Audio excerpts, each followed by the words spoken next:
Second try, Bois Inc. episode 50. Back at it again. Got Nate with me. This is definitely not my fuck up that just caused this, so it's someone else's fault. It's not my fault, and it's not Nate's fault. It's some secret other third person's fault. Universe. Anyway, as I was definitely not just saying about AI rising up and killing everyone. That day is further back than I think everyone was giving them credit for. I think people are giving AI too much credit. Okay. So the AI apocalypse is not yet here, and everyone should just move their predictions back like maybe 10 years. Because I saw an article that was describing how ChatGPT is getting worse at math over time. Worse? Yeah, it's actively becoming worse at solving math problems. I haven't used it in a while, but when I did use it, I'm just going to confess this. I was tutoring online, and if I didn't know, like if I forgot how to do shit, I would just use ChatGPT while I was on the lesson with the kid online. Yeah, I mean, fair enough, dude. And sometimes it was wrong with the math. Yeah, sometimes it will be, because it's just basically scanning a bunch of the available websites related to your search. Internet, yeah. Yeah. And it's before a certain year. I forget if it's 22 or 21, but it's before a certain year. Basically it just reads a ton of information about the thing you just asked, and then just kind of aggregates what it believes to be the best answer. So it's not like it's actually good at math because it's a computer, which is what I would have figured. It's more like it's really only as good as the knowledge that you feed it to base all of its responses off of. Which means hypothetically it should be getting smarter over time as it aggregates more information. Except the more information it takes in, the dumber it gets, which I think says something about society at this point. I'm literally painting Joker face paint on myself right now. He's literally me. I'm Joaquin Phoenix right now. Society made the robot so stupid that it can't kill us.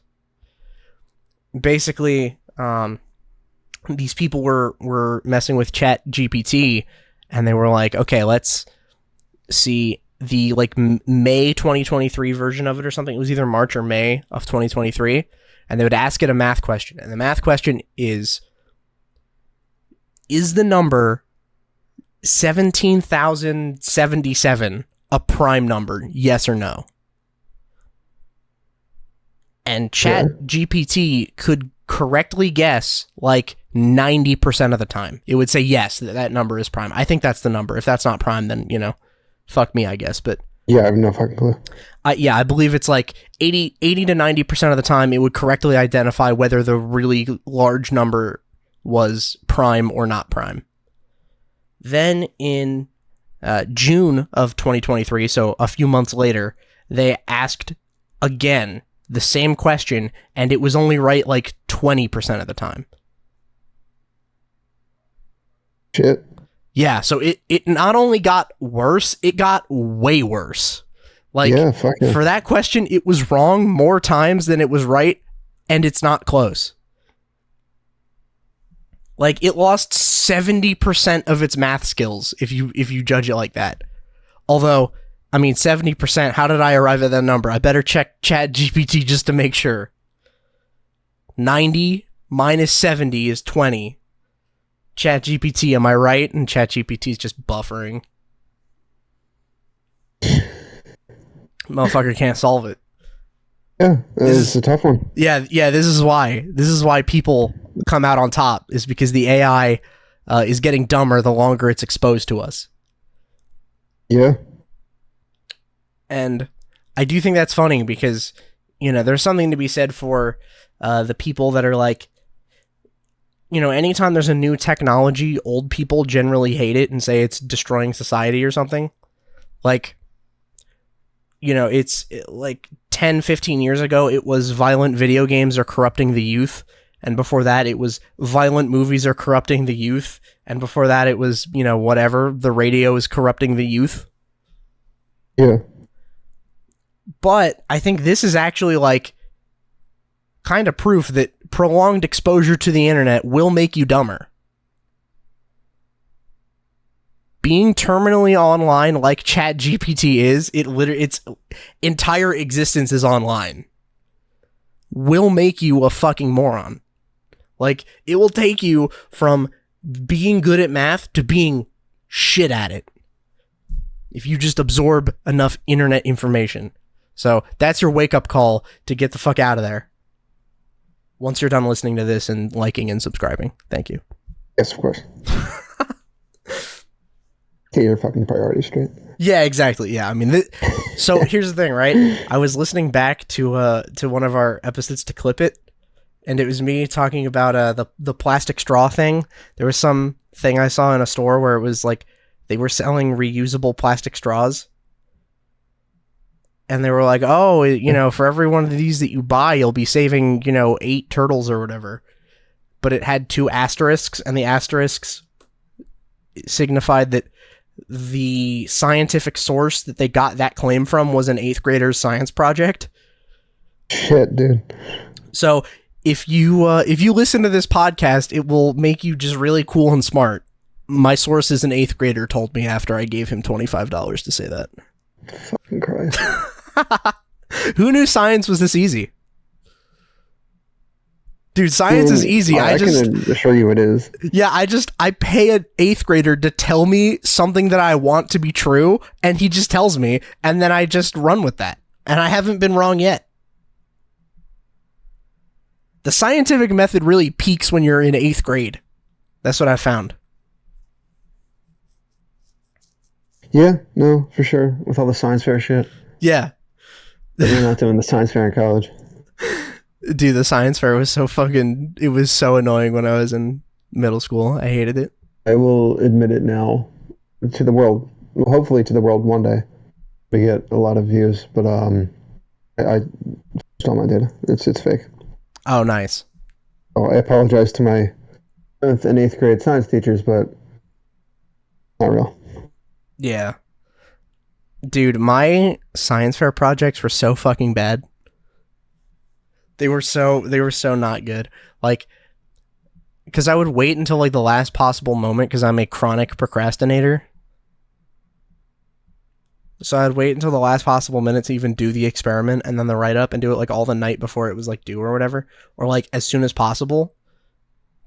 And my dad would help me with it, not because he's like good at science, but he would just help me make it look nice because he's a graphic artist. Like he's been to art school. Oh yeah, for sure. So my science project, like every year, looked fucking insanely good, but all of the science in it sucked. The write-up was doesn't like fucking matter. Yeah, the write-up was garbage. The write-up sucked. The data, terrible, because I didn't care. I was like, whatever, I'll just turn it in and it'll look so good that like I'll get a B at least. And I'm pretty sure I did get it like a B or maybe a C at the lowest. Sure you did. Those teachers didn't give a fuck. Of course, yeah. Just wanted the paycheck. Yeah, I come from... I don't blame them by any means. Yeah, those teachers are honoring the long-time tradition of just bullshitting your science fair project and then collecting a nice grade for it anyway. 80% of my science fair project is participation. I just showed up and did a science. Yeah. Yeah, so that was interesting, right? So people need to really push back these predictions about when AI will finally kill us. It might be at some point, but I think AI has become dumber way faster than humans have become dumber with access to the internet. Probably. Because, like, I don't think there was any time in human history where most people would be able to solve a math problem like that. Like, I'm not good at math. Like, I understand what a prime number is. Yeah. Like, a prime number means you can only divide it by itself and 1. Nothing else can multiply to give you that number except itself and the number 1. Right.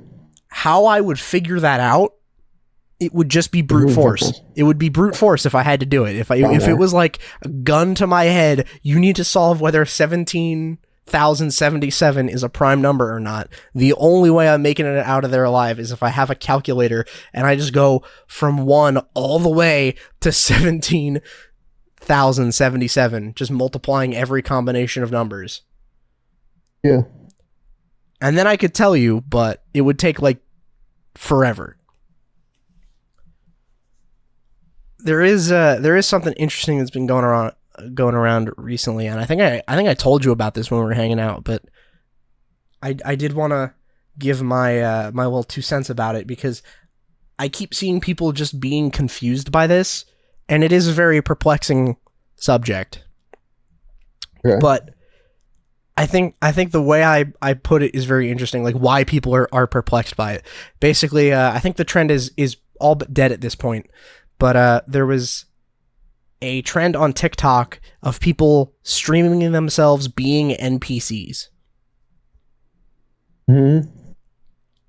So essentially, like, there was one lady that basically kicked off the trend, and the idea is she stands there with what do you call it, like a hair straightener, like the thing with the 2 prongs that get hot, and she'd stand there with that and then just individually put popcorn kernels on there and pop them one at a time to keep like one side of your brain occupied, while with the other she would just stand there and like do nothing and kind of idle about until someone donated. And on TikTok Live, when you donate money, it comes in the form of a different like sticker or emoji that the person streaming and the entire stream can see. So one of them's like a hot dog or ice cream or a rose or a boat or a basketball or something, right? And for every possible kind of donation sticker that could be on her screen, she had a canned response that she would just repeat like a video game NPC, just running through their dialogue tree.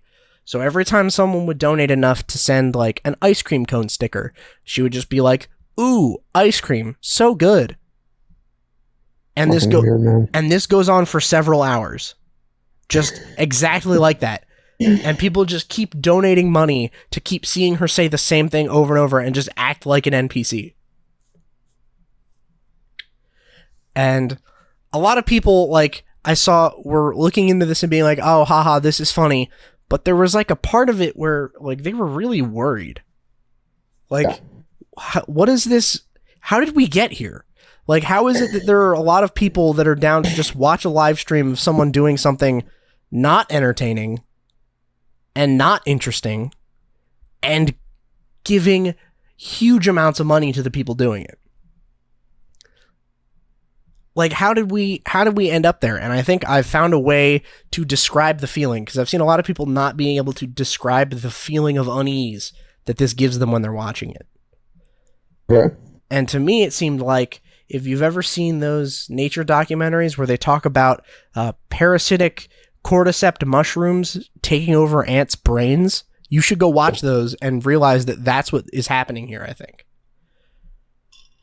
So there's a very famous, I can't remember the name of it, but there's a very famous like nature documentary or something where they showed, basically there's this species of mushroom that it will, basically the way it lives its life is it will infect a species of ant, and then it will get inside the ant's brain and start growing a cordyceps, and then it will start physically puppeting the ant around to bring it to an ideal place. Like, basically mind like controlling. The top of the tree or some shit. Yeah, it's basically mind controlling the ant as just a mushroom attached to its brain, making it act all weird. And I think the feeling that we're getting from watching NPC streams is the same as one ant looking at another ant being hijacked by cordyceps. Yeah.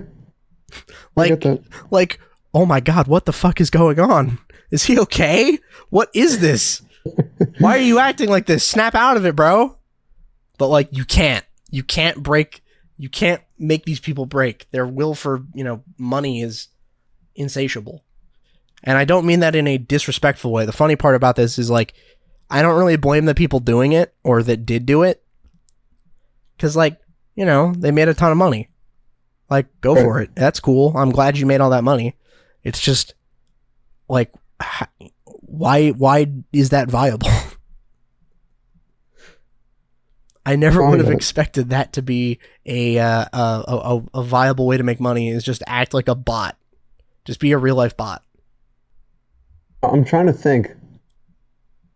Is that the dumbest way that people have made money so far? Oh, that's a great I was question. I was trying to think of something to say, like, well, at least it's not that, but like, I don't think there is any that. I think that might be the dumbest thing I've ever heard of. It's a strong contender for sure. I'm trying to think, is there anything obviously dumber? Definitely not, obviously.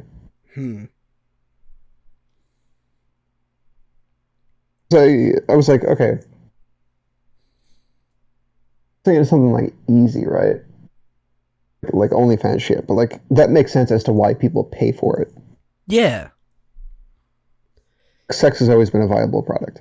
Yeah, exactly. It's like, Anything sexual, yeah. Yeah, I can understand why, like, I personally wouldn't, but I could understand why OnlyFans models make a bunch of money. It's because they're sexy and you can trade sexy for money. Yes. 100%. Yeah. Maybe, you know what? Maybe a dumber thing would be gambling streams.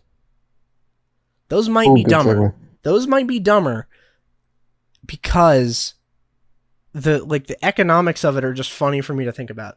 So there's a Twitch alternative rival type thing. Basically, Twitch had a problem where there's been a constantly shifting Twitch meta, is what people call it, right? What's the meta game of Twitch? What's the most popular shit that you can do to net the most amount of eyeballs and the most amount of donations? So for a while, it was being a thought, right? It was before OnlyFans was really so popular. It would be girls would just expose the titties, but not the nipples, pretty much. Like, find any excuse to wear as skimpy an outfit as possible and just be titty streamers. That's what people called them. They're like, oh, she's my favorite titty streamer. Like, oh, there's a video game being played in the bottom corner of the screen where you can barely see it, and, 2/3 of the screen are taken up just by her fucking tits pushing up out of her fucking shirt. Like, there was no actual nudity, but it was, like, about as, like, close to nudity as you could get. And then Twitch was like, okay, well, listen, it's supposed to be for video game streaming, but whatever, we're going to add a section for people that just want to talk to their audience or just like fuck around and, look at funny shit or whatever, right? Something that's not game related. And they called it just chatting. And then the problem is a bunch of people went there and said, oh, well, in Twitch's like terms of service or whatever, it says you can't be naked, right? You can't just be like, yeah, you can't just be like fully fucking no clothes on. But if you have clothes that are quote unquote appropriate for the situation that you're in, then it's fine. So if I'm streaming in a pool or in a hot tub or at the beach, then a swimsuit is completely permissible. That's completely reasonable for the area I'm in. So then, rich people, like rich titty streamers that had already built up a following would be like, oh, I'm going to just go chill by my pool and stream from there. And I'm just going to position it. I'm going to position the camera right on the edge of the pool. And then I'm going to prop both my arms up on the side of the pool in my fucking micro bikini and just like pin them up. And that was successful for a while. And then a bunch of the smaller, I can't afford a fucking house with a pool streamers wanted to get into it. So they would clean out their room and have their stream set up pointed at a kiddie pool filled with water just in their house. So you're watching a stream that is technically like, oh, well, she's swimming? Where she's just like in a swimsuit, like sitting in a kiddie pool in her living room. But then Twitch has to crack down on that, right? Twitch has to be like, all right, listen, we can't do that. We can't. This is getting out of hand. So then they say, fuck it, give them their own section of Twitch and, just have that be what runs wild there and don't let it infect the other parts. So they did that, and then everyone kind of was like, meh, whatever. One of the newer ones was people gambling. So there were Twitch streamers that have obscene amounts of money that just say, fuck it, I'm just going to hit online casinos and stream it the whole time. And people got very into it for some reason. I don't know why. I've never really been a fan of any of that kind of stuff, like just watching people gamble. I don't know. I'm not a big gambling guy generally, though. Even when I gamble in real life, I don't really like it. Yeah, I don't think I ever have. I've played like very small stakes. Like, I'll play like a game of poker with some people and it'll be like, oh, everyone drop $20 or whatever. But like, I'm not I'm not the kind of person that's like, oh, I guess hell that yeah. counts. I'm not like, hell yeah, let's all go to the casino or something, right? Or like, you know, I've done small stakes poker too. Yeah, I've done like fantasy football where there was some amount of money involved, but you know, it wasn't like I wasn't betting any, you know, massively problematic amount of money. And you know, I've never really been into like casinos or anything. But for some people, that's what gets their dick hard. And there was a very brief amount of time where people were like, yeah, Twitch, that's the thing to do, is you go on and hit online slot machines or, you know, whatever, maybe blackjack. I don't know. I wasn't super into it. And then a bunch of people got upset at Twitch and they said, listen, a lot of people on here are kids and you're exposing them to this like adult activity. And, you know, that's kind of irresponsible. And Twitch was like, okay, wait, we are making a lot of money, but this could potentially mean like legal issues, or a bunch of people are, you know, start associating the Twitch brand with that's where you go online to gamble. And Twitch said, well, we don't want that, so we're going to say no more of that. Right. Well, a new rival Twitch like alternative called Kick has opened up, and they are completely cool with gambling. And the reason they're completely cool with gambling is I believe it is owned by another company called Stake. Stake. Stake. And Stake owns a bunch of online casinos. Okay. So a company that owns a bunch of online casinos starts their own live streaming service, or at least buys like a significant portion of Kick, and says, yeah, online gambling is completely fine on Kick. It's, in fact, kind of encouraged. So a bunch of the gambling streamers decide to go over there and do their shit there because, you know, it's completely fine over there. And then it goes as far as Stake, the company that owns Kick, will sponsor the streamers on Kick to go gamble in Stake casinos.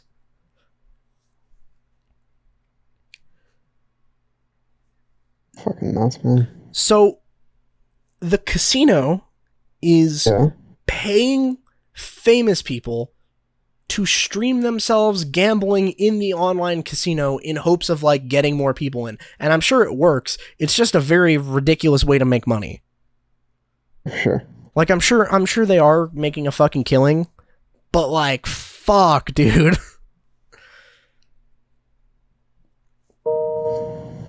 I think a lot of the streamers have said, like, you know, the most gambling positive streamers tend to be like, oh yeah, well, you know, some of them do have fucking gambling addictions. I think like the most popular one or whatever is like, everyone's like, yeah, this guy just stays up for like 17 hours a day just hitting the slot machine on stream. Insane. Yeah, it's fucking... People watch it? Yeah, people watch it. Why is it... People will watch entertaining. It. I don't know. See, like, I guess when he wins, it's entertaining, but aside from that... I guess so, right? Like, here's the thing. Like, a slot machine is sort of programmed to be fun. Right. Like, a slot machine is just designed to hit the dopamine receptors in your brain with the exact minimum amount you need to keep you playing. Yeah. But the only thing that, like, would snap you out of it is like, damn, I'm losing a lot of money. Like... It's basically just a Skinner box that you put money into and sometimes get money out of, but you get dopamine out of it. But the thing that's like stopping like me from doing it, right, is like I'll be like, I'm losing a lot of money, and the feeling of me losing money, I hate that shit more than I like the dopamine of the roulette, or the slot machine. So I would stop. But if I was watching some other guy lose money on it, I'd be like, oh wow, that sucks for him. But I get the dopamine when he wins, and I also don't lose any money when he loses. Right. So that might be why people watch. I don't know. I think it's strange, though. I'm sure there are some people that will donate money as well. Like, I'm sure there are people that will pay to subscribe or donate money to these streamers, although I think the majority of the income they're getting from Kick is from sponsorships.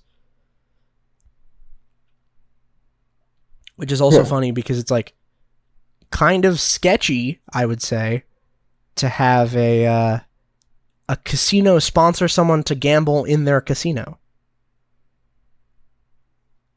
I'm sure that's a fair and accurate representation of what it's like to gamble at a casino when the casino gives you $250,000 or some shit to go just lose.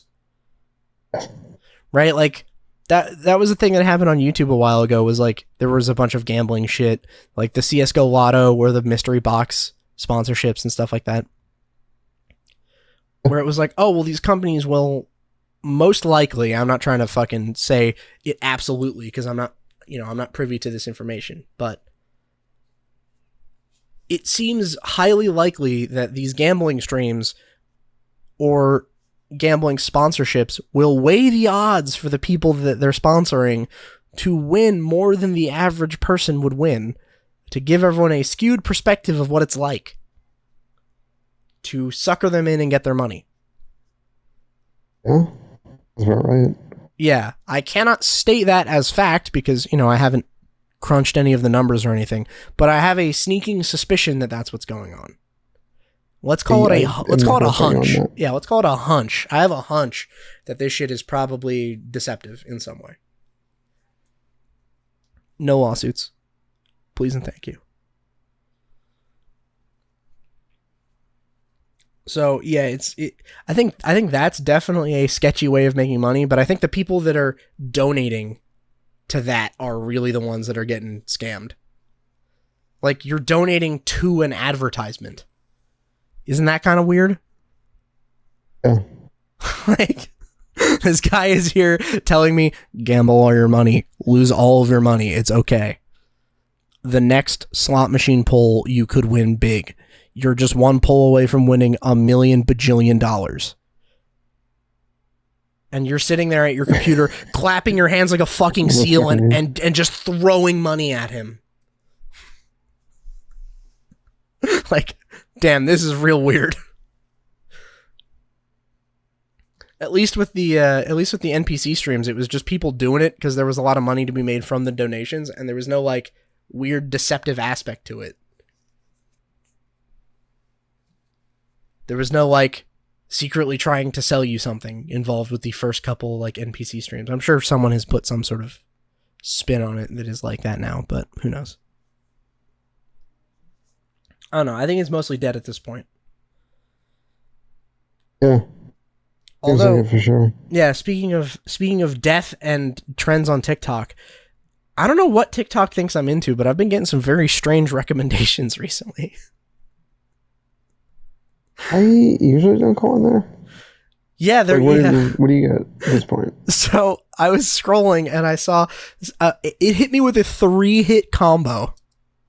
I scrolled and I saw a video of a guy talking about a gun that he had made illegally. He was basically demonstrating a gun. I think he had like 3D printed it, or it was even more like sketch than that. Where I was like, oh, that might be you documenting and posting evidence of a crime. That's very odd. I don't know why you would do that. Then the next post, literally one down, was some strange account where it's footage of some lady walking around in nature, and there's like a bad text-to-speech voice that's saying, I love being in based retard gang. It's really changed my perspective on life. Okay. I don't know what based retard gang is, but maybe it's a cult or something, but their marketing, it got to me. I still remember it. And this is like weeks ago. And then I scrolled down another one, and then it's another guy showing off a fucking illegal gun. Except this one was like, it was ridiculous because it was like a branch that he had found, like a piece of wood that he had like carved a gun into. Okay. And he had to like, in order to fire bullets out of it, which it could fire bullets, and he demonstrated this, you would have to load it up with like, you would have to load a bullet in like kind of like a musket, I think, where you'd have to like drop it in the barrel backside down.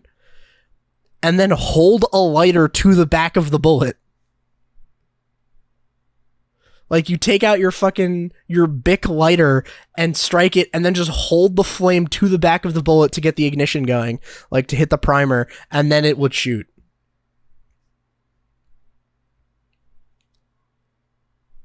I don't know a whole bunch about guns, but I mean, I know enough to know that sounds bad. Yeah, it's super fucking sketch. So like, all right, here's the basic way, right? So a bullet is a chunk of metal at the front. Yeah. That's your bullet. That's going to be usually lead. Gotcha. It's sitting in a metal case, which is like cylindrical, and in the back of the metal case is a bunch of gunpowder.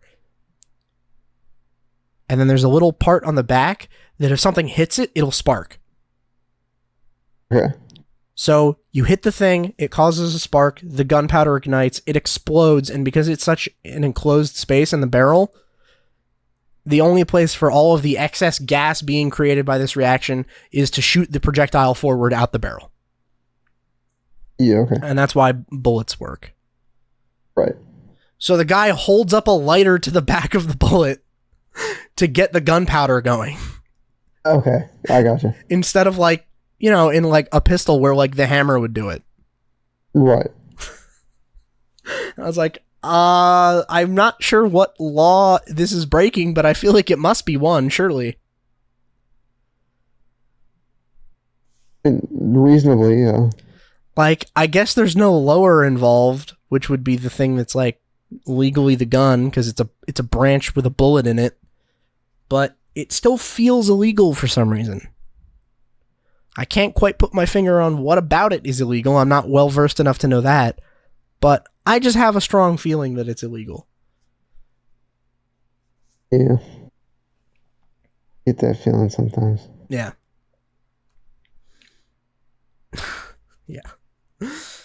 Oh, check this out. So another fun thing that I've been keeping some tabs on. How do you feel about the screenwriters strike? I was trying to look into it the other day, actually. I'm annoyed in the very shallow way that like the shows are taking longer to come out. I mean, I don't know. I feel like all strikes are kind of like the cause can be debatable. Yeah. I haven't looked enough into what this one is all about. Yeah. So. Yeah, where I'm at on it is like, I don't know if the demands make any sense because I haven't bothered looking into those. Okay. I just keep seeing videos from celebrities being like, "Man, I'm in on this screenwriter strike thing, and you know, if they don't adequately compensate us for our work, we're going to stay striking, and we're going to be here as long as it takes." And to that I say, fucking excellent. Keep up the good work. Because finally Hollywood is tolerable when nothing's coming out. Finally, some fucking peace and quiet. God damn. Fair. What I will say is, the one thing I think is really bad is the Actors Guild strike is fucking stupid. Oh yeah. I see all these speeches from like these multi-millionaire actors. Like, what's wrong? What could possibly be wrong with your career? Yeah. The funny thing is, like, I see them talking about like, oh, well, the top, like, whatever percent of actors are super well paid, and, they're like doing it in solidarity, right? Like, oh, Tom Cruise is worth like millions of dollars, but he's like in solidarity with the other, screenwriters and actors and everything. He'll be like, well, listen, I mean, if they're striking, then, I'm not going to go because then I'm a scab. I'm crossing the line. Okay. But then it's like, well, I mean, are you not part of that though?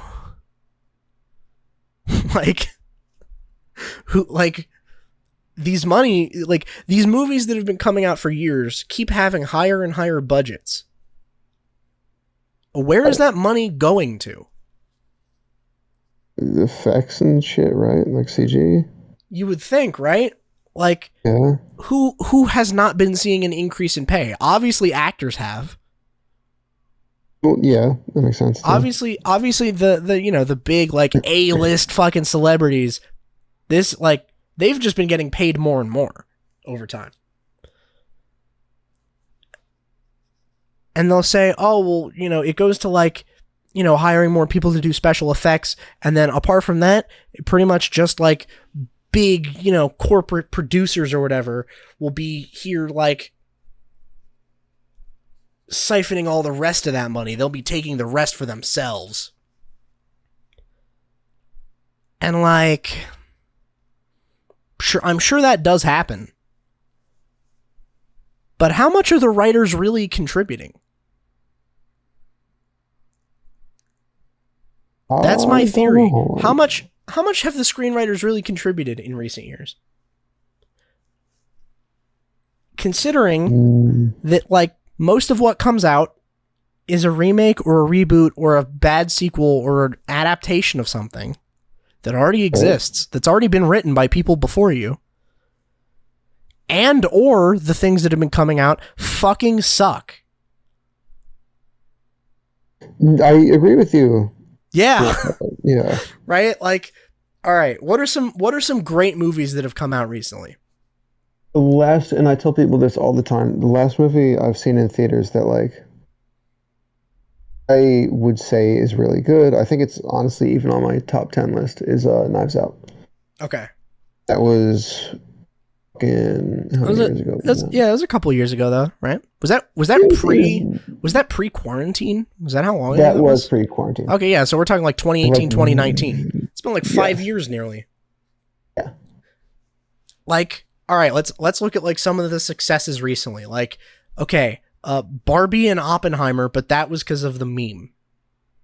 Yes. Right? Oppenheimer was overrated, I'll say it right here, right now. It was what? Very overrated, I'll say it overrated? Right okay. Those movies both did well, but Barbie is like not something that needed to be overly written. It's not like they had Barbie was a piece of shit. It's not like they had a very serious story to tell there. It was, I mean, it's to hawk merchandise. And Oppenheimer is based off a real man. So, like, how much writing does that require? Like, I'm sure you have to write all the dialogue and structure the plot in a way that makes sense, but it's following real events of an actual guy that was alive. It's not like you're creating this story from nothing. Right. Like, apart from that, you've got, like, I don't know, the new Spider-Man. People seem to like that one. Oh, yeah, Across the Spider-Verse was really fucking good. Yeah, I haven't seen it, but everyone that I've heard talk about it said that one was really good. I saw the first Miles Morales one. That's the thing I like that one. This is another thing people are saying that I agree with is it's usually animated movies that are the good ones. Yeah. So, okay, the Spider-Verse movies, those ones are good. Yeah. Puss in Boots, I remember people being very happily surprised by that one. Good. I liked it. I can't think of anything else, I'll be honest. Everything else, all of these absolute Hollywood screenwriter W's have been eluding me. I can't. Oh, man, what are some of the other good movies?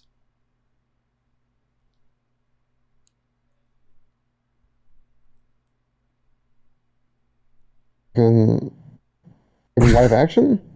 I mean, anything. I'm at a loss if we're talking about live action. I was going to say, I mean, what was that one we watched like a while ago? The Menu. The Menu was all right. I thought that was fine. It was okay. Yeah, I wasn't like blown away. I wasn't like, oh my God, that's the greatest movie I've ever seen. I wasn't like, oh my God, top 10. I was like, that's fine. I liked it. Okay. Yeah. I mean, I'll give it a strong, at best, like 6. Yes, I would agree with that. I'd say it's like 5 or 6. Yeah, it's like around average, but on the good side of average, not the bad side of average. Fair. That's fair. I like 6. Yeah. But, like, I wouldn't say they hit it out of the park.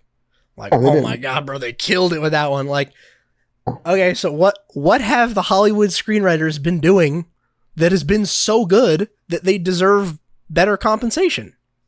I'm trying to think, what else have I seen? Smile in theaters, that was a piece of shit. I don't know what the fuck Smile is. It was a crappy horror movie. It was a total knockoff of The Ring. Oh.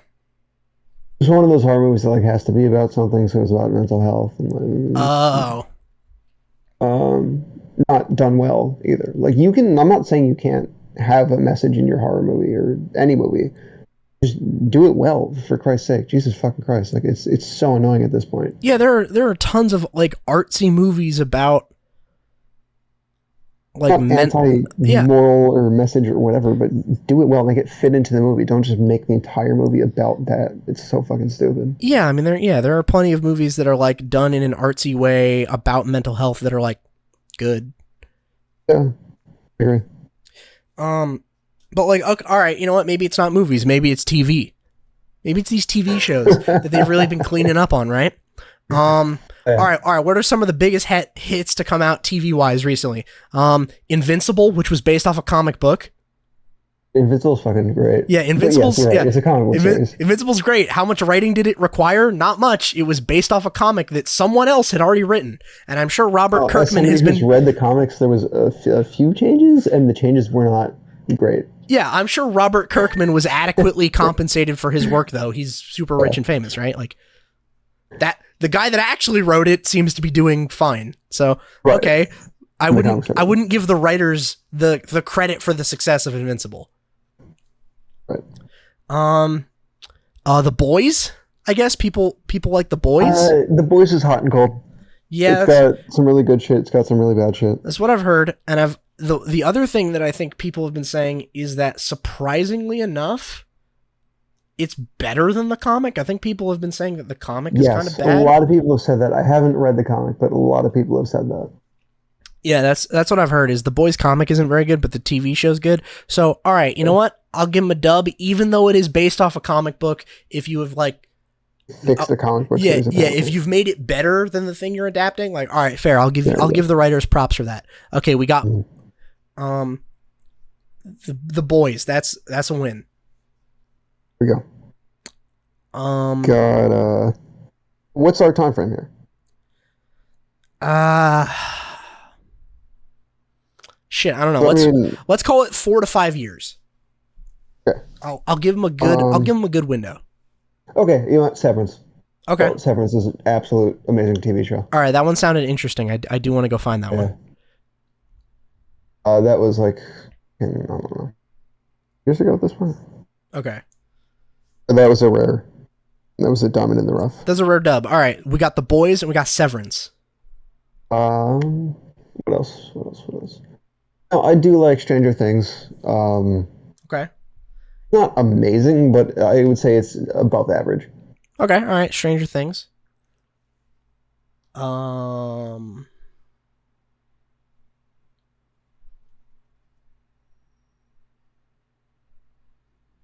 don't know. So like, here's the problem, right?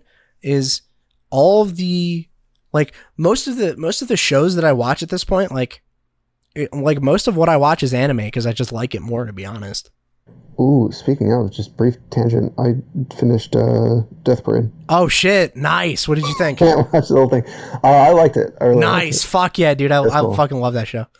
Yeah, Death Parade fucks. Death Parade is awesome. It's a good one. Yeah, it's like, it's short. It's to the point. It doesn't fuck around too much. Oh. Really didn't. Yeah, it's great. It's great. Yeah. So, I think like anime has been killing it recently. Yeah. Like I don't watch a whole lot of it, but yeah, like I can just think of like there's tons of stuff that's happening right now with anime that I'm like, oh, that's awesome. Whereas like with, TV shows made here, I'm like, eh. Like Invincible's doing good. They just dropped the like season 2 trailer or whatever. And like people seem hyped for that. Fucking hyped for that. Like, all right, Invincible's a dub. But like the competition is quite fucking high. Like One Piece, there's an episode of One Piece that's about to come out that goes fucking ballistic. Like everyone's getting ready for it. Oh, you were telling me about this one. Yeah, it comes out August 6th. We're recording this August 3rd. Okay, it comes out this Saturday, I believe. and people are already, they've been losing their minds for it since like early July. So One Piece, killing it. Vinland Saga, I just caught up with season 2. Vinland Saga season 2, season 1 and 2, both awesome. Love Vinland Saga. The Vikings? Yeah, that's the Viking one, and it's great. It's fucking great. I love Vinland Saga. Vinland Saga, great. It's really interesting what they do with the storytelling because they don't really give you what you want, but it's still really well done. Like, it's not, like, it doesn't go where you want it to go, but that's because of the point that it's trying to make, not because, like, it's bad or whatever. Because I think it's done super well. I think if they wanted to just give people the super fan servicey everything they want, they could, but it would really hurt the point of the show. Like, it wouldn't be getting anywhere. Okay. So, mad respect to that. Like, and for some reason, I think Hollywood agrees with me that anime is absolutely kicking its ass because it keeps trying to adapt it. Oh, yes, it does. Right? They go, okay, let's get Bebop, let's get One Piece, some people consider Avatar to be anime, some people don't. It's clearly very anime inspired, but, you know, it was made in the West. So some people say that disqualifies it. Other people say, you could count it because it's so inspired by it and so reminiscent of it. But they're adapting that. There's, I think Netflix did a Full Metal Alchemist one. Hey. And I think people said... They did, like, Bleach and shit. Yeah. On that. Yeah, they did Death Note, which was... bad. Was so fun. It was so good, setting up for that sequel, I think, that never came because everyone hated it because it was bad. Guys, what if we took the main character of Death Note, and instead of making him a cool... Turner. Yeah, what if we made him not Japanese? What if he was a blonde twink American boy?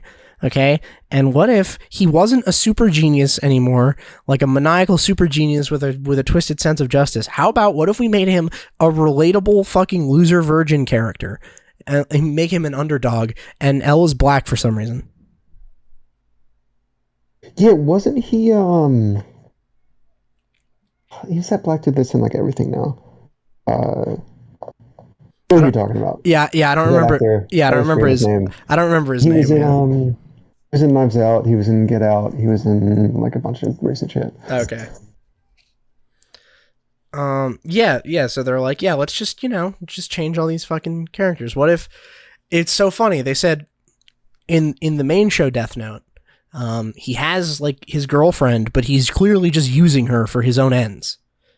Like he only hangs out with her because she's willing to throw her life away in service to him. And he's like, oh, I could use you as a footstool. Great. Like, I can use you, throw your life away whenever it's convenient to me, and I will benefit greatly from this. Share their eyes or some shit, right? Yeah, he makes her do the deal. He makes her do the deal twice. She does it twice. I remember that part. I haven't seen it in a while. Yeah, basically, she does something to get the deal to cut her lifespan in half, but get the Shinigami eyes. And then I can't remember, I think for some reason it gets undone or something, or like he needs it again. And then he makes her do the deal a second time, so now her lifespan has been reduced to a quarter of what it was supposed to be. Because it gets the half that she had left is split in half again. So that's fucking outrageous. And then in the movie they said, what if Light was a simp? Sure. Yeah, what if change the dynamic? Yeah, exactly. What if we took the character that, like, the very interesting thing is there's the love interest, but the main character's not interested and is in fact just using her to be evil. He's just using her to disguise his evil plans, and said, what if we adapt it and make him a simp and she's actually like the boss? What if we did that? Wow, what the fuck is this? Why did you make this? Oh, dude. You really made Willem Dafoe be Ryuk for this? Are you kidding me? Was? Yeah. Didn't know that shit. Yeah, Willem Dafoe voiced Ryuk in the Netflix version. No clue. Yep. Yeah, it's tough. So it has been funny seeing this Screen Actors, like Screenwriters Actors Guild strike thing, because a lot of them, I just keep seeing random people, just like random celebrities posting their bit about it, and you know, a lot of it was Adam Conover being like, I'm here, I'm going to be the representative of all this. And I thought, wow, you could not have possibly picked a more dislikable representative. Shouldn't you have picked someone like with charisma? I mean, it's not like you don't have anyone to choose from. You have pretty much all of these Hollywood actors, and this is the guy that's fronting for your movement? Really? He's your negotiator? You had everyone, and you picked him? Okay. Adam Conover? I don't know who that is. You know Adam Ruins Everything? Oh, it's that guy? Yeah, it's that guy. That guy keeps posting, like, from the front lines, I'm here at the Screenwriters Guild strike, and, today we're going to be doing blah, blah, blah, and, like, making himself the fucking guy to go to on this issue, talking about, like, he's really equating himself to the screenwriters in this regard. And it's like, man, you should really choose someone else to be your guy. Like, you should. Like, goddamn. Who did you deny to make sure it could have been Adam? And it's so funny because every time, he's talking about, like, we need to be properly compensated for our work. We need to be, duly, credited for blah, blah, blah, all this shit. And it's like, what have you done that's good?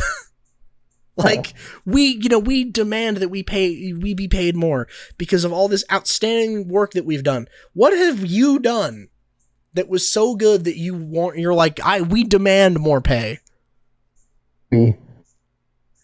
Like, what, dude? Even like a major Hollywood writer? I don't think so. I think he's like a D-tier celebrity. He had like the fucking YouTube show, like Ruins Everything. Yeah, no, he's definitely a Hollywood. Like Adult Swim or some shit. No, it wasn't even Adult Swim. It was College Humor or some shit. It was a YouTube thing. Yeah, it was like on YouTube or something. But I think it was like a media company's YouTube channel. I don't think he was just like running it. Right. So. But that's like the funny thing, right? Is that like YouTube. He's not a writer. Like, what is he? Well, yeah. Maybe he's written for some things. I'm not sure. But like, what are his accolades that he's like, I have been unfairly like compensated? Because the quality of your work should dictate how much you are paid for it. Yes. Like, that's the funny thing is, like, there aren't very many TV shows that I like, especially there are even fewer coming out of the West that I like. But there's tons of shit on YouTube that I like watching. It's not like I only watch anime. I don't watch anime very frequently at this point, unless it's keeping up with One Piece. Because I'm usually watching YouTube. How is Hollywood, with all of their fucking billions of dollars, being outshined by randos with cameras? I mean, I'm not surprised. No, neither am I, but like, the existence of someone like Mr. Beast, like, how is Hollywood getting dunked on this hard, right? Like, Mr. Beast, like, remember when Squid Game was like a big deal? Remember when everyone was crazy about Squid Game?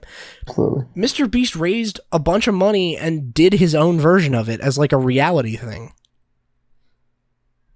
What? How is he the one that's doing this? Like, that's a good idea. And it would have taken a lot of money to do. But how is it that, like, Hollywood didn't do that? Like, oh, well, why don't we turn Squid Game into a real thing? Like, there's tons of shit going on YouTube where it's like just whooping Hollywood's ass.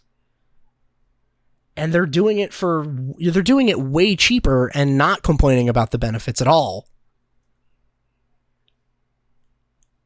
And then the counter argument would be, oh, well, the people doing it on YouTube are doing it for so much cheaper and, they're making so much more money doing it at this cheaper rate and they have way less people to take care of, right? Like, if you're a full-time person that makes YouTube videos, your employment, like, the people that you employ probably aren't, like, there's not a ton of them.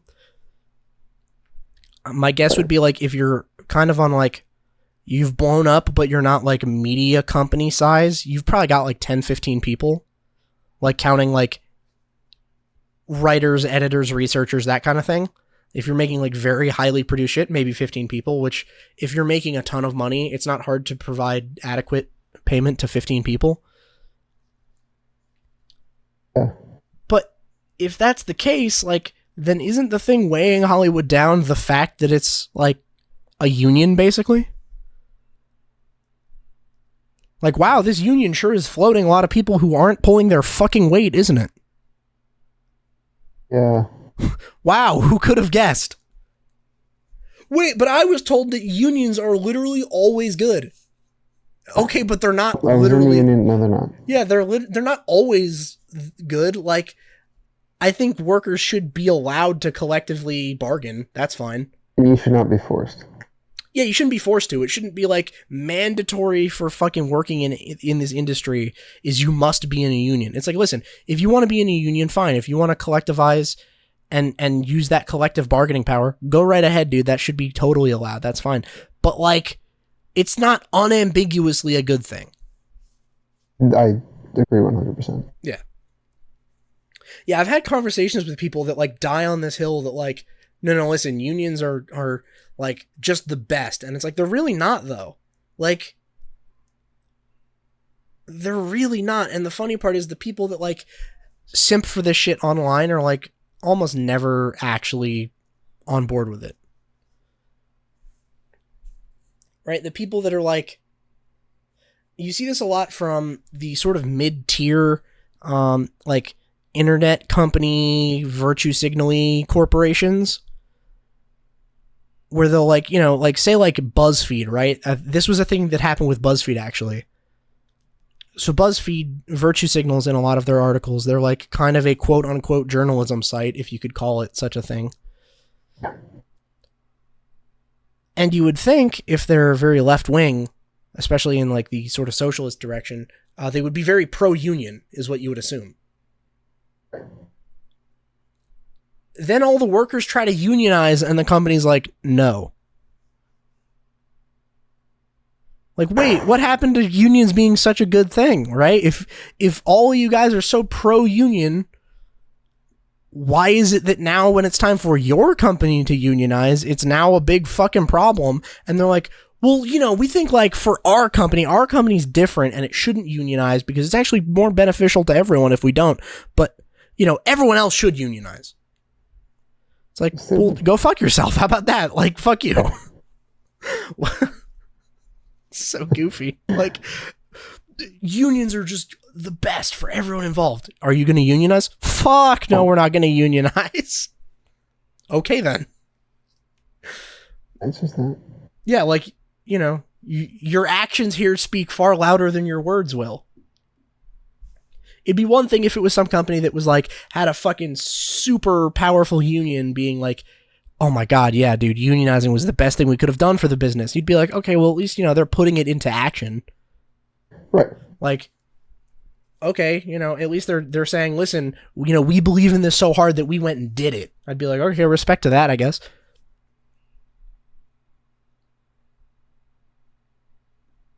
Nobody's gonna fucking do that shit. Yeah. And you know what? On the subject of online journalism, I want to start my own e-journalism site that just writes that just writes articles about stuff, but doesn't actually inform anyone about anything. Right. I got super fucking tilted. I saw a headline and I was like, I need to know more. I must. My thirst for knowledge must be quenched. So let me put this up on screen for anyone that's curious. Let me switch windows here. Okay, that was almost bad. I almost turned off my fucking recording. That would have been funny. So anyway, this is from a website called, I think, Archaeology Digest. And, so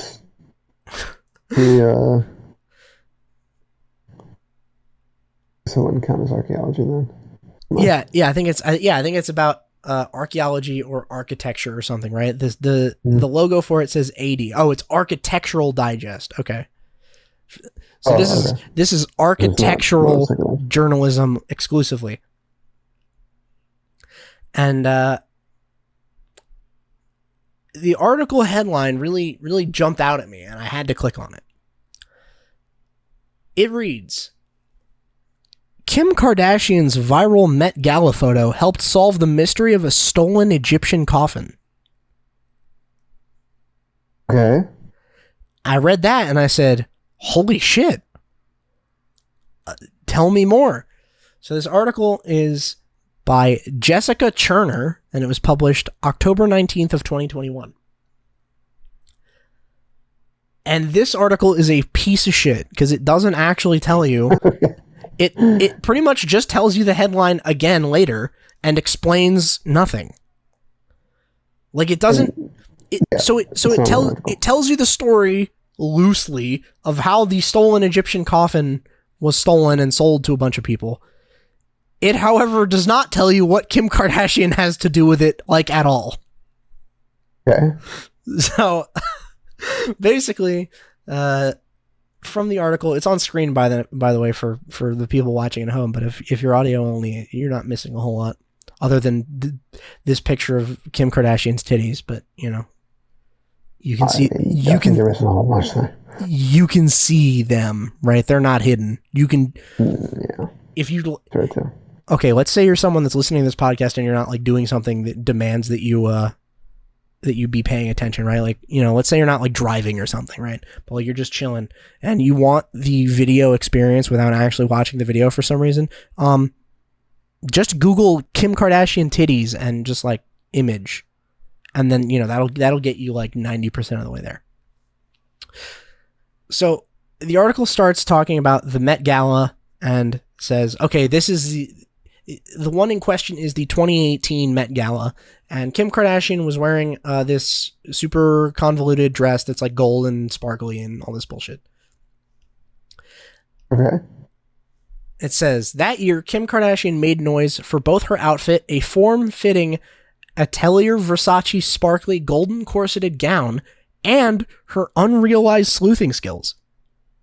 Kim K solved this. It said it right there. She has unrealized sleuthing skills. She cracked the fucking case, dude. Dude, how long has this case been out there? I'm not sure. So the article goes on. The middle Kardashian sister's seemingly harmless photo with an ancient Egyptian coffin, which just so happened to match her golden ensemble, helped Matthew Bogdanos, assistant district attorney in Manhattan and leader of the DA's antiquities trafficking unit, solve a criminally led mystery. So Kim Kardashian is at the Met Gala, and she takes a picture next to an Egyptian sarcophagus that matches her dress. And because of this photo, the New York DA's lead of like antiquities trafficking is able to finally solve the mystery. So then it basically says, yeah, during Egypt's 18-day revolution, a bunch of looters go and pillage this coffin and sell it, and then it moves around a bunch. So it goes to like the UAE, and then it goes like, I think to Germany, and then it goes all over the place, and then eventually ends up in this art museum in New York where they're holding the Met Gala. And it traces this this chain of custody, right? So it goes, the looters sold it to this guy, who then forged some documents and then sold it to this guy, who then, it changed hands and it, blah, blah, blah, and it keeps going. So then it says this. The investigators were able to identify the sought-after coffin because the original looters had accidentally left a finger bone behind, proving that it was indeed this guy's coffin. Oh shit, okay. After Kardashian's photo went viral, one of the traffickers was arrested in Hamburg and the tomb had been safely returned to Cairo. Kudos to Kardashian for solving what investigators had previously considered an unsolvable mystery by doing what she does best, posing a photo of herself. How did Kim Kardashian lead to this guy's arrest? That's what the article's about. How did we get there? They said Kim Kardashian took a picture next to this thing, and then this guy was arrested. They missed the middle. Sure. Yeah, you skipped quite a fucking lot, didn't you? Basically, Kim Kardashian took a picture next to this thing, and then everyone went, "It's stolen, get him!" And then they got him. Yeah, the fucking Scooby-Doo episode. Essentially, yeah. Yeah, that's pretty fucking rough, dude. So I felt kind of baited by that. I was like, man, what the fuck? Like, I mean, I read this whole article and it didn't tell me how this even happened. Like, how did they get him?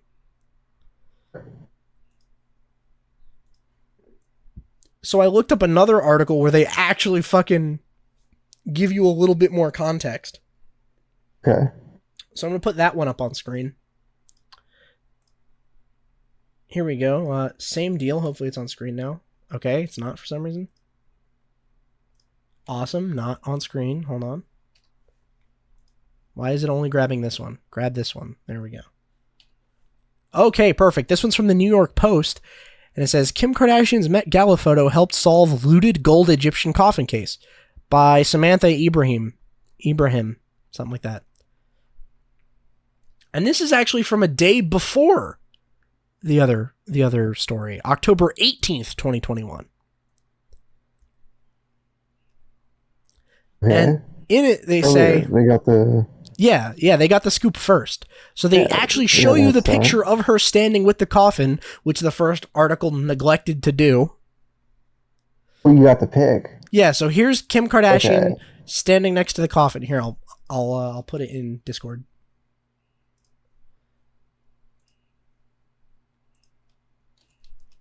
Let's check this out. There you go.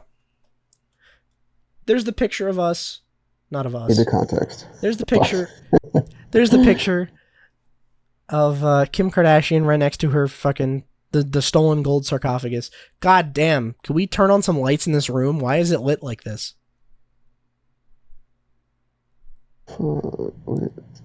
Like, what the fuck?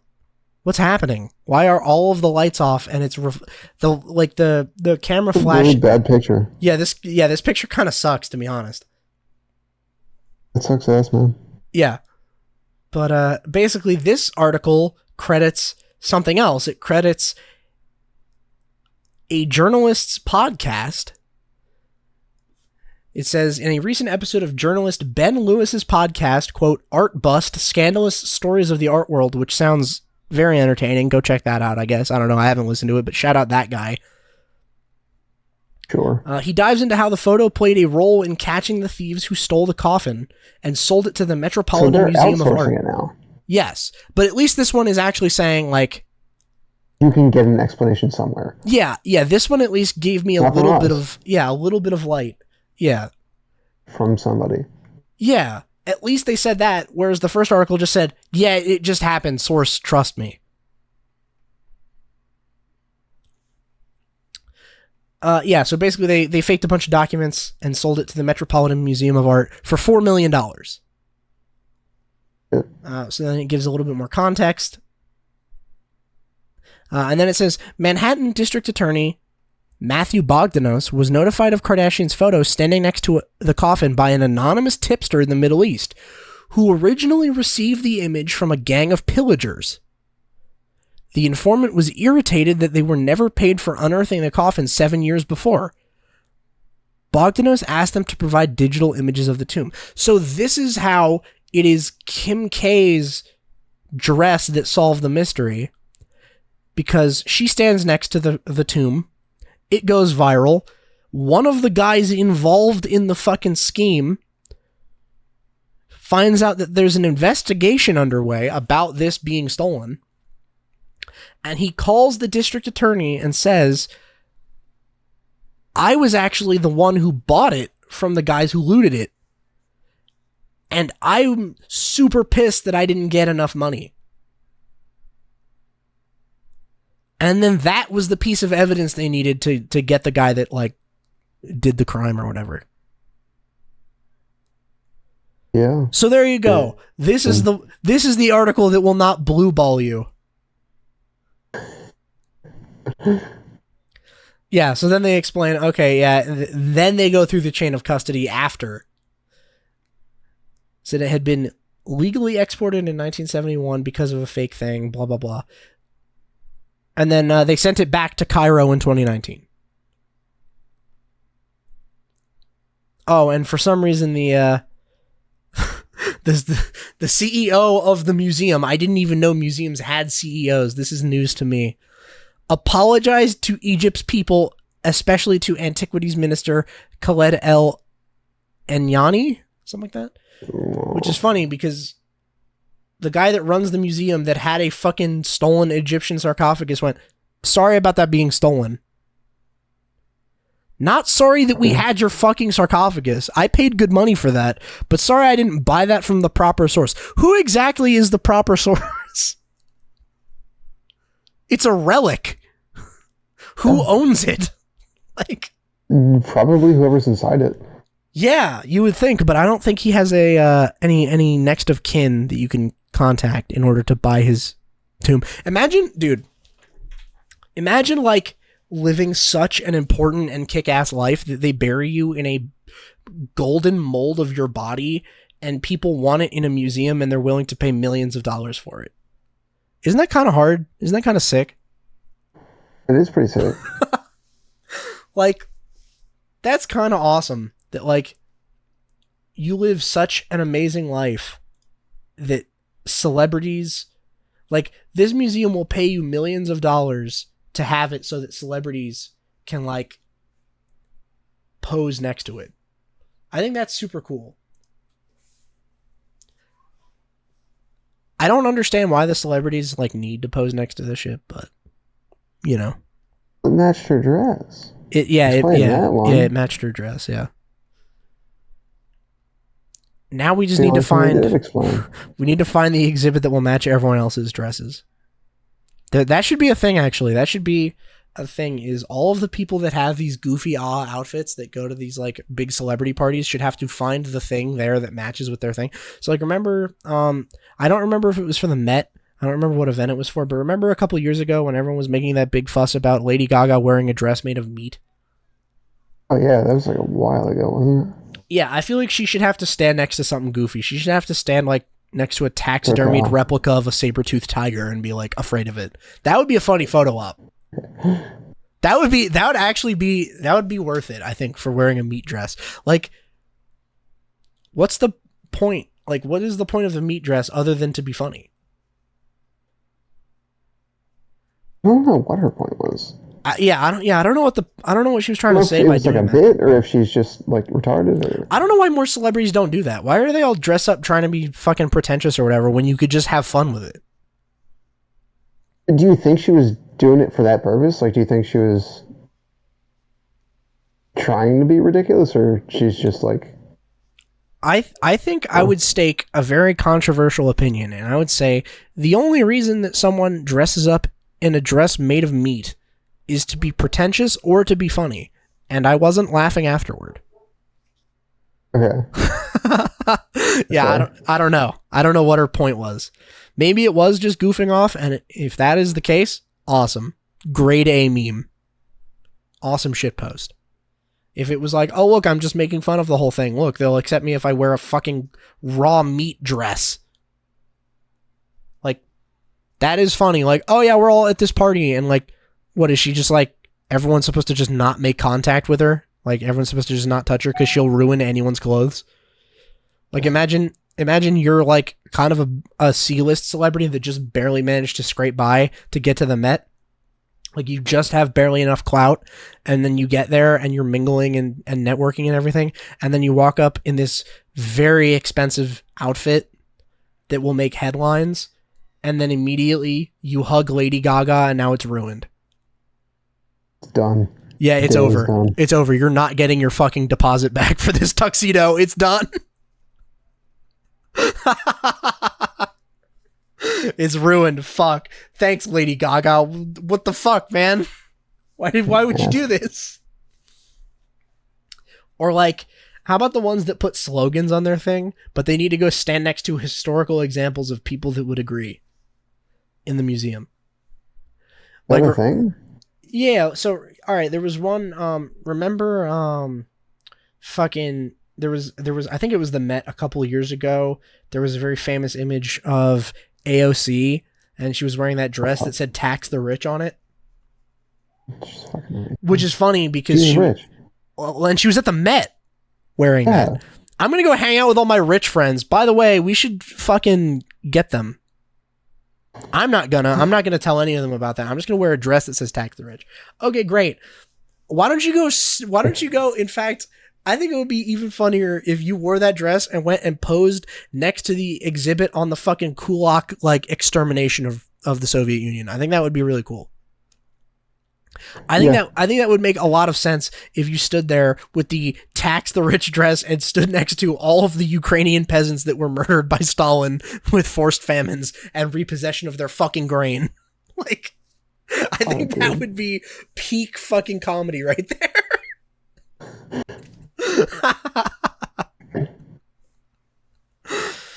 Like, if we just did that, it would be great. That's why the like I want to see more celebrities just getting dunked on.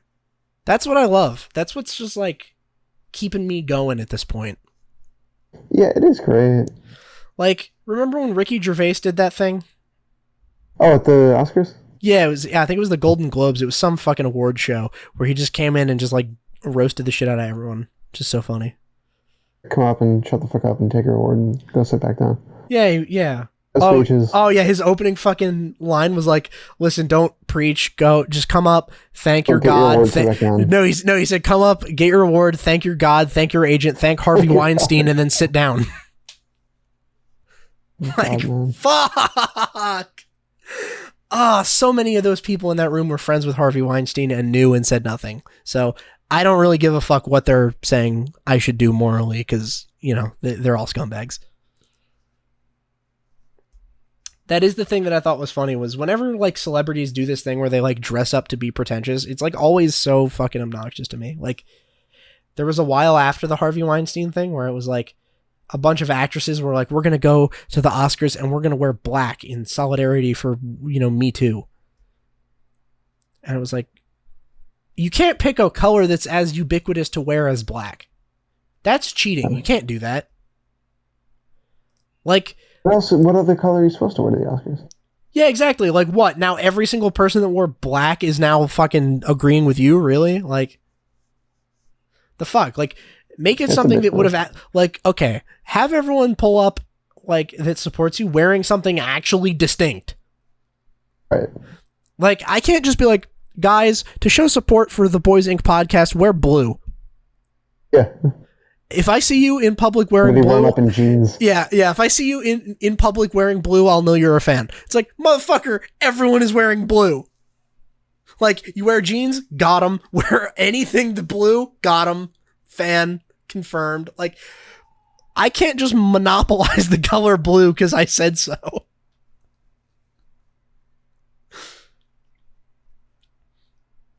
Yeah, I don't know. I think that shit's goofy. Like, just give me a bunch of it so that I can see it get dunked on and see people be just upset about it. Like, there's a cut that happens in that video of Ricky Gervais, like, roasting one of the celebrities, where it just cuts to, like, Tom Hanks, and it's so funny. Like, he's so pressed. He's so fucking tight about this. Tom Hanks, really? Yeah, Tom Hanks was, like, not happy about Ricky Gervais. It would be more fun than that. Yeah, come on, Tom. The fuck? Or Woody, come on, dude. Yeah, really. Be better, Tom Hanks. There are things. Yeah. Oh yeah, I've got one more thing that I want to hit up. Yeah, go for it. We've seen we've seen some strange developments. Now, for the dark side of YouTube, I've sucked a lot of YouTuber dick this episode, so I feel like I should probably rectify that right now. Yeah. There was probably one of some of the greatest events in the YouTube cultural tapestry of all time have happened very recently. So, everyone remembers Dream's face reveal? Yeah. I mean, just the very generic looking guy, right? Yeah, Dream, for so long, his whole, thing was he had that mask on and no one knew what his face was like, and people really wanted to see what his face was like because he was very famous. And he kept teasing that he would do a face reveal, and then he revealed it. What's he famous for? Like, I never knew him until that whole face reveal. He makes Minecraft videos. Oh. He was famous for he cheats and makes Minecraft speedruns. And then he does other shit too, but it was Minecraft. He makes Minecraft videos for kids. Sure. And then he reveals his face, and it turns out he's just a generic looking white dude, kind of in the way that everyone had expected. And then everyone started bullying him because he's Dream. Like, he kind of brings it on himself. Like, there was that one, it's kind of a time-honored tradition to bully Dream at this point. There was that one very famous Twitter interaction where it was like Dream was arguing with some guy, and then like several tweets into it where they're just like exchanging schoolyard insults. The guy doing it went, "Are you really beefing with a Twitter account called BallsLover420 right now? You have like 10 million subscribers. You have nothing better to do than argue with BallsLover on Twitter? Really?" The fuck? What? Come on. You should be better than this. What are you, a fucking loser? Like, Balls Lover. Yeah, it's good old Balls Lover versus Dream controversy. Like, so basically, Dream reveals his face, and then everyone makes jokes, and a lot of them are at his expense, and he should have seen that coming, because there was one person that, it got leaked. Not leaked, but there was this picture of this guy that was, again, somewhat generic looking white dude, but he was very fat, and everyone said that was Dream before he revealed his face. Everyone went, "Oh my god, look, Dream's face reveal was leaked," or whatever, and it was like just some fat white dude, and then everyone was like, "Oh my god, bro, this guy is so fucking ugly. I thought he would be way better looking than this," and then it turned out it wasn't Dream, and that guy just caught all those strays for no reason. That guy just like did literally nothing wrong, just existing as a fat white dude, and then like everyone jumped down his throat and like roasted the shit out of him. Fucking great. And then they're like, "Oh, it's not Dream. He doesn't look like that." So Dream should have seen this coming. There was a lot of people ready to just dog him for his face reveal before it even happened. But he actually got bullied so hard he unrevealed his face. Oh, how would that work? Because there was a video of Dream that came out where he was at like a grocery store or something wearing his mask again. In public? Yeah, he was in public wearing his mask. He really did like recall his face. Yeah, he said, "Fuck it, you guys bullied me way too hard. I'm not showing my face in public again." Puts mask back on. Jesus. Dude. He got just absolutely dogpiled so hard. He had to put his face away. He had to say, "Fuck it. They didn't care who I was after I took off the mask." Man. So I feel like that's a really funny thing. Now we got to get into the more serious thing, which is, I think it happened too long ago for me to remember being like a week, which feels like, a month and a half at this point. It was probably more than a week ago. I'm probably just fucking wrong about that. It's probably actually exactly like a month and a half ago. But I think EDP like apologized, which was wild. I am so out of date on that guy. Yeah, not much has changed. He just keeps trying to come back to the internet, and everyone's like, "You're a pedophile," and he's like, "No, I swear." Oh, okay. I know the thing about like email thing where he's like, "No, that wasn't me," or "I was method acting," or some he's basically trying every single fucking like trick in the book or whatever. And then I think someone else got outed for like suspect messages with underage people. And then he made like a video about it or something on some other, I think he has like TikTok. Like, I don't think he's banned from TikTok, but I think he's banned from like everything but that. And he made some video where he was like dunking all over that person. Like, oh my God, bro. Imagine being the kind of scumbag that like messages underage children. Right. And it's like, this is not who I expected to see making this video, but fair enough.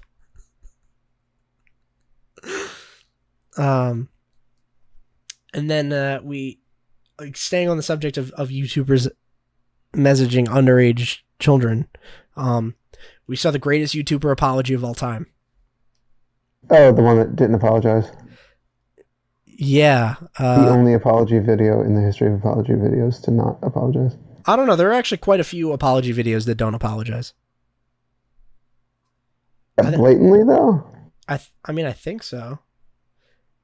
I'm sorry, you guys were wrong? Yeah, actually, unironically, I think yes. I think unironically, there are a few of those where, like, you know, they'll be like, "This is my apology," and it's like, "What are you apologizing for?" And they're like, "Basically nothing." I'm trying to remember who had it. There was someone that did something like that. I think it was James Charles for like trying to turn some 16-year-old dude gay. And yeah. I think it was like he made an apology video, but then made another video where he was just like attacking the person that exposed him or something. Just like, if you were really apologizing for it, I feel like there wouldn't be a clapback video a few days later. Right. That's a bit odd. But no, it was Miranda Sings. Yeah. Miranda Sings decided to make an apology video. Yeah, for being weird, and she did it in the form of a song that she plays on her ukulele. Poorly. Yeah, it wasn't great. I was like, damn, you do concerts and you like, this is the best. You could have written an actually like pay for that. Produced song. Wouldn't that have been way better? Like, all right, let's say you're a famous musician and you got to apologize for messaging underage children. I don't know why I keep saying underage children, because all children are underage. Let's say you have to apologize for messaging minors. Right. And you decide, guys, I want to do it in song. I want to write a song. I'm a musician. Time for me to express myself the only way I know how, in the form of a song. Wouldn't you make sure it's fire first? Wouldn't you make sure it's actually good? Yes, I would. Like, because then the people that are like, separate the art from the artist, right? You can appreciate an artist's music without co-signing everything they did as a person. Like, okay, listen, this musician is kind of a scumbag, but the music is so good, right? Like, oh, this rapper, like, his music is so good, but he like beats his girlfriend or whatever. Like, I remember that was a thing with fucking XXXTentacion back when I was in high school. Everyone was like, he was the fucking rage, and then he died and everyone was like super sad about it. And then there was like the contrarian people that were like, yeah, but he beat his girlfriend. And it's like, oh, because that's the worst thing that a rapper's done recently. Oh no, on the top of the list of crimes that rappers have committed, domestic abuse isn't even breaking the top 10, bro. Like, how many rappers is it like they're singing about all they do is deal drugs and kill people, and you're mad about like that one thing? Like, let's be mad about also drug dealing and killing people. Let's be mad about all three of these things. But then, everyone's like, well, yeah, but you separate the art from the artist. You're like, okay, listen, beating your girlfriend's bad, but the music slaps, so I'm still going to listen to it. Fuck you. And then, we saw it more recently with Kanye. Everyone went, okay, listen, I'm not an anti-Semite, but, he made Graduation.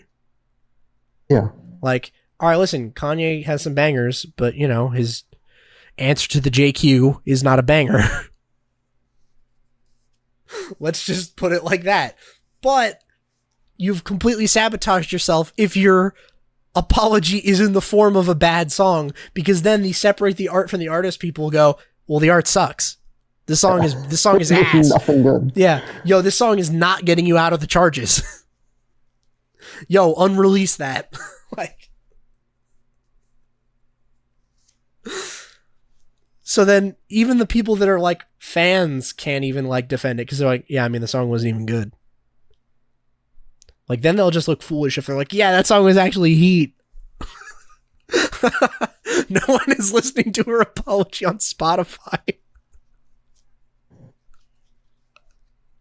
Oh my god, bro. The I Do Not Diddle Kids song came true and it's actually a banger. No, it's not. No, it's not. No. It sucks. I have seen those memes though. Yeah. Fucking Like, oh my god, it turns out it's real. There's actually a song. diddle kid. Yeah, I'm being accused of diddling kids. What do I do? Write a song about it. I thought we could agree that was a horrible idea because they literally went, that is so out of line and such a bad way to deflect that no one would ever be dumb enough to do it.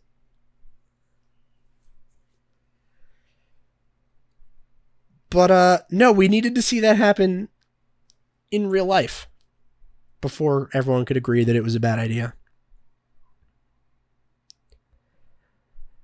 I'm trying to remember, there was a song that came out a while ago. I think it was R. Kelly had put out something that was like him making a song about like being accused of all that shit.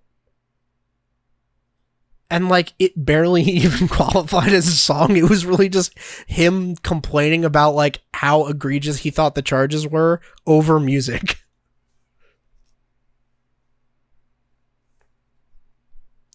I don't remember that one.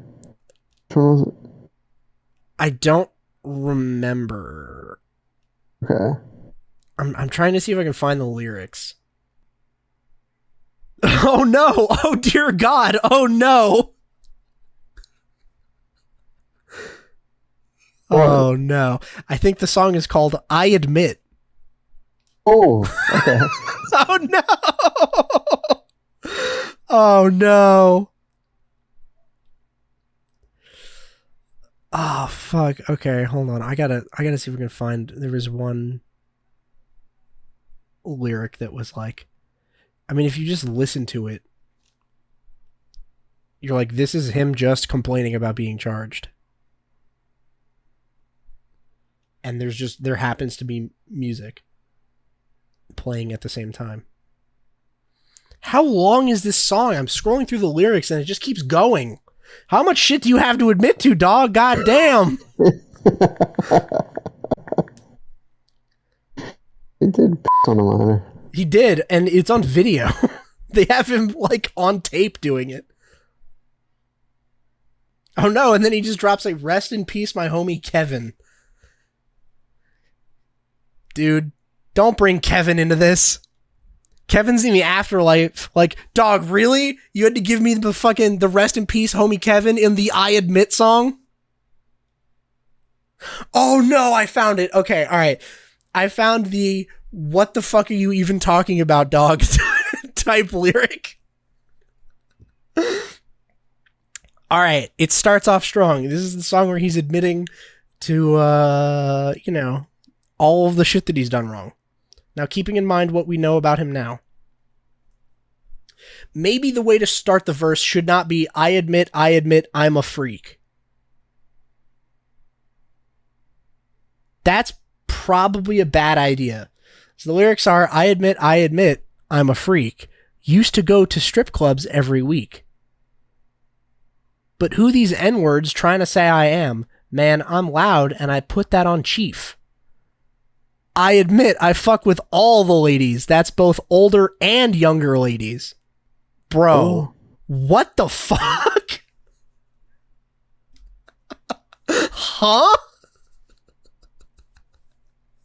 He's literally just like, over music, he's just like, yeah, alright, listen, I might be attracted to minors. Maybe I am, maybe I'm not. Fuck you. Yeah, exactly. And it's, bro, he just got done saying, rip my homie Kevin. And he's like, but anyway, all these kids, right? Dude, that sucks if you're Kevin. You're R. Kelly's friend, and then you died super tragically, probably, and then he's singing about you, and you're up in fucking heaven or hell. I don't know what kind of guy Kevin was. But you're in the afterlife, whatever your version of the afterlife is, and Kevin's just there chilling, and then he sees R. Kelly making the song about him. He's like, hell yeah, man. He said, rest in peace to my homie Kevin. Yo, I miss you, dog.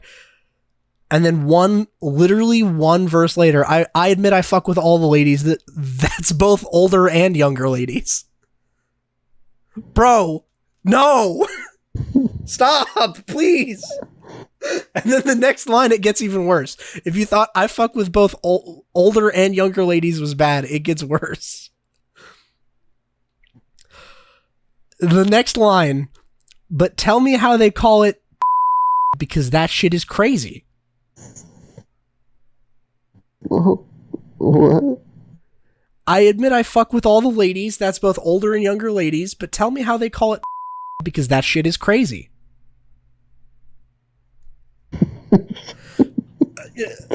How do they call it that? I mean, you know, if by younger ladies you mean like minors.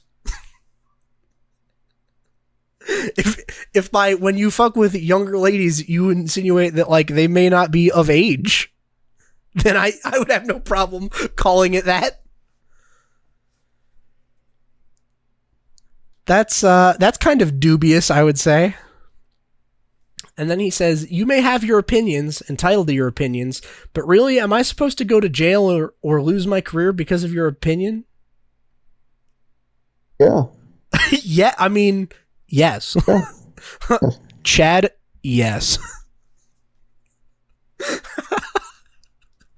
Like he wrote a song like, and you know what? This is even worse. Because with Miranda Sings, her apology was, listen, you just don't get it. And she's okay. Just imagine like a sick beat, and this is my cover of her song. Listen, guys, you don't understand. I'm not that bad. It's not what it looks like. I don't diddle kids. R. Kelly's version is, drop a beat. All right, let's go. Okay, so what if I did a few kids? All right, but what if it was only a couple? What? You're supposed to put me in jail for that? Yeah.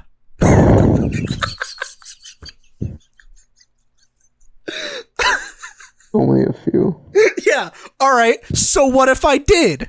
Like, we went from I do not diddle kids to, okay, so what if I do? Fuck you. What are you gonna do? Dude, holy shit. Like, if you didn't think he deserved to be in jail before, the best defense he can go is, okay, listen, you think I'm a that's just your opinion. But it's not, though. There's video of it. It's not an opinion. Like, they presented video of it in court. Yeah. They had video. He got caught in 4K. Like, okay, but what if she was consenting? Bro, she's 15. What do you mean if she's consenting? She's 15. What the fuck? You can't do that. I changed the damn game, so I deserve me a fair play. So put some respect on my damn name. Now, Wendy Williams mad with me, but I ain't ever offered her no drink. Can you believe Wendy Williams is mad at me? I didn't even try to assault her.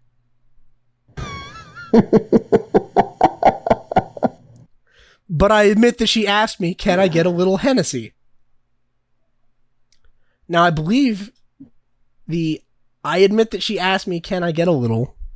I think that's actually the kid that he's talking about now, because he goes in, now he's talking about hanging out with the girl, I think. But I admit that she asked me, can I get a little Hennessy? Then we both turned off our phones, we drinked, I smoked, we talked. I admit that I told it all. Our phone, we talked it off. From my good points to my faults, she said, what about Aliyah? I said, love. That's a strong word. That's a very strong word for what's happening here. She said, what about the tape? I said, hush. I said, my lawyer said, don't say nothing. But I can tell you I've been set up. Okay. That's not nothing. So wait, hold on. Did I get this wrong? Is he actually talking about his his potential run-in with Wendy Williams? Is that what's going on now? Sounds like it. Okay, so he goes, listen, I didn't even sexually assault Wendy Williams. I did get her shit-faced, and she asked me, are you actually a to which I said, kinda.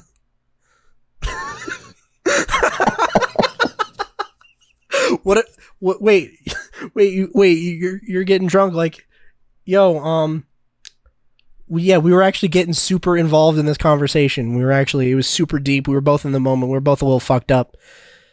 And then she asked, what about that underage girl that you've been chatting up? And I said, oh yeah, we're in love. And then she said, okay, well, they have you on film, right? Like that's pretty bad. And then I said, don't worry about that. I said, don't worry about that. My lawyer said I'm not going to say anything about that. Okay, is this still just a matter of opinion?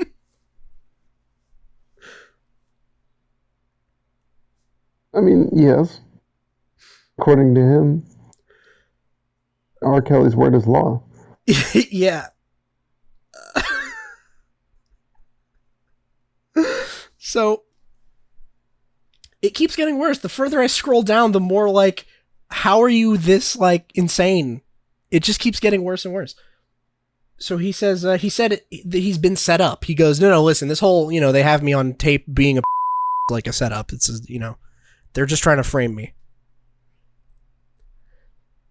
He says, I admit it, however, since the first day that without knowing that I signed my publishing away, I admit it, I was young and caught up and so blind, yeah. Oh, dude, he was young and not quite, like, old enough and mature enough to make that decision for himself? Damn. Wow. That's weird. One line ago, you seem to think that was fine. But now in this next line, you're like, yeah, bro, I signed with these music labels, and they've just been fucking me on these contracts because, like, I just didn't know. I was too young and dumb to know what I was signing. I didn't really understand what I was signing up for. One line after, like, yeah, okay, so what if she was 15? I never thought it would come to this, to be the most disrespected artist. So I had to write a song about this because they always take my words and twist it. Believe me, it's hard to admit all this, but I'm in my feelings about this shit, but I had to set the fucking record straight. So I admit it, I admit it, I admit it, I did it, I admit it, I did, I admit it, I did it. Yo, the problem is, I'm just such a, like, misunderstood artist. They keep, whenever I just tell them, like, my side of the story, they always twist it into, like, R. Kelly or how could you do that? She was only 15. And you know what? It's time to really set the record straight. Did I that kid? Absolutely.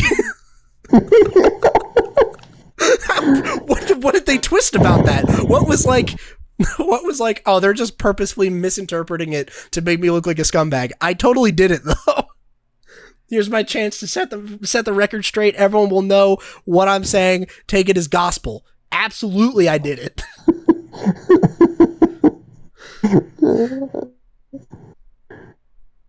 Oh my god, what the fuck?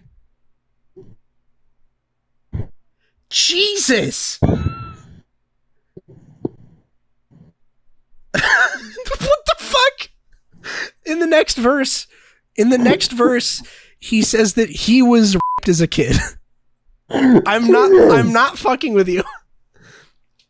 It goes, I admit it. I love Steve Harvey, John Legend, and Tom Joyner. They're doing good in their lives right now. Why would they want to tear down another brother? Women show black men some love, because black men, we go through enough. How can we get up off the ground when we steady tearing each other down? Guys, give me a break. I'm black. Jesus Christ.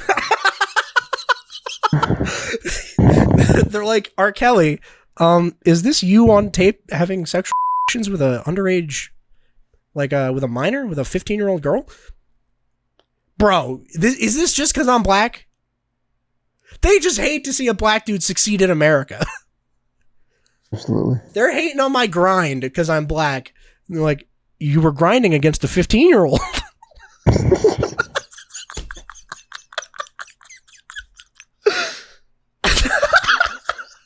So stupid. Oh my god. All right. So then he goes, how can we get up off the ground when we steady tearing each other down? I admit that the devil is busy. Had some people beside me that ain't with me. I admit that I'm going to do the music up until the Lord come and get real. Now I admit a family member touched me. And then the chorus says, touched me, touched me, touched me. Bit on the nose. From a child to the age 14, yeah. When I laid asleep, took my so scared to say something, so I just put the blame on me. Now here I am, and I'm trying my best to be honest. Because the source is out there trying to keep me from being the artist. I admit, I'm at rock bottom. And this shit has rocked my mind. I'm calling on my hood. Come walk by my side. They don't want me to shine. Women's group, my God. Now don't get it twisted. I do support them, but why they want to bring down the R? Because this is breaking my heart. So just casually in here, he's like, yeah, okay. But like, what if I was molested first, though? This is bizarre. I don't know what to make of this now. Oh man, sorry, Kelly. Yeah, I know, right? Like, Jesus. I admit I'm not perfect. I never said that I was perfect. Say I'm abusing these women. What the fuck? That's some absurd shit. They're brainwashed? Really? Kidnapped? Really? Can't eat? Really? Real talk, that shit sounds silly. And if you really, really want to know, her father dropped her off at my show and told this boy to put her on the stage. I admit that she was overage. I admit that I was feeling her, and I admit that she was feeling me. I guess? I admit that there's just some shit that come with being a celebrity. No, he's fucking overage women. I ain't chasing these ladies, no. These ladies are chasing me. The 15-year-old came onto me. Holy fuck.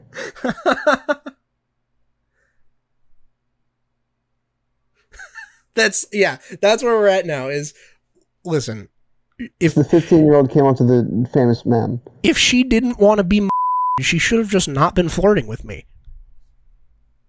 Famous.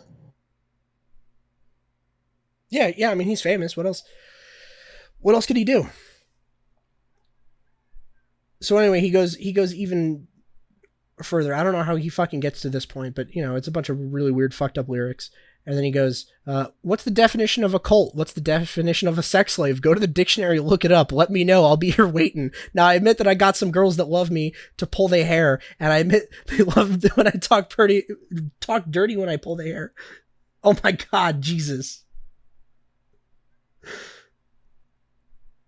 But I admit there are times when these girls so fine, they'll chill with the N-word for a week.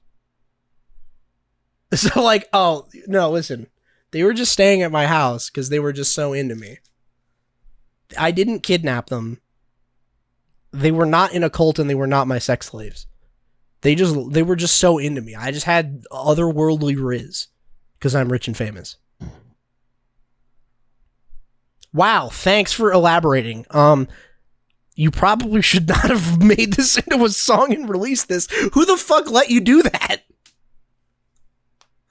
Like, who produced this with you and was like, yeah, dog, this is a good idea. You should release this song.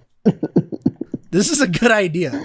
This will win them over. Everyone has this association between R. Kelly and being a pedophile, and this will hopefully clear up the record. It's called I Admit It, and in the song, he admits to everything.